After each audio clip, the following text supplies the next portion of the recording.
Hello everyone, welcome to అమ్మ vlogs and kitchen. ఈరోజు ఎంతో సింపుల్ అయిన టేస్టీ అయిన బ్రెడ్ హల్వాని అయితే చూపిస్తున్నాను. 10 minutesలో చాలా ఇంటికి గెస్ట్లు వచ్చినా కానీ ఈజీగా చేసేసుకోవచ్చు.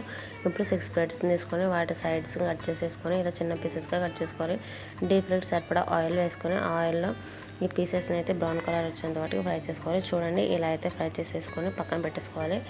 ఇప్పుడు షుగర్ సిరప్కి అయితే ప్రిపేర్ చేసుకుందాం. ఒక కడాయి పెట్టేసుకొని ఆ కడాయిలో 2 cups వాటర్, అలాగే 2 cups షుగర్ తీసుకోవాలి. ఎంత వాటర్ తీసుకుంటే అంత షుగర్ వేసుకోవాలి. ఇప్పుడు యాలక్కాయలు కూడా ఒక 2-3 దంచి వేసేసుకొని కొంచెం థిక్ పాకం వచ్చేంత వరకు ఉంచుకొని మనం ముందుగా ప్రిపేర్ చేసి పెట్టుకున్న బ్రెడ్ని అయితే వేసేసుకొని ఆ సిరప్ అనేది బ్రెడ్కి బాగా అబ్జర్వ్ అయిపోయిన దాకా ఉంచుకోవాలి. ఫుడ్ కలర్ ఆప్షన్ మాత్రమే. ఫుడ్ కలర్ ఉంటే వేసుకోండి, నచ్చితే లేకపోతే లేదు. ఒక 1/2 glass పాలు పోసేసుకొని డ్రై ఫ్రూట్ని కట్ చేసుకున్న వాటిని వేసేసుకొని సర్వ్ చేసుకోవడం. అంతే ఫ్రెండ్స్, ఎంతో ఈజీ అయిన బ్రెడ్ హల్వా రెడీ.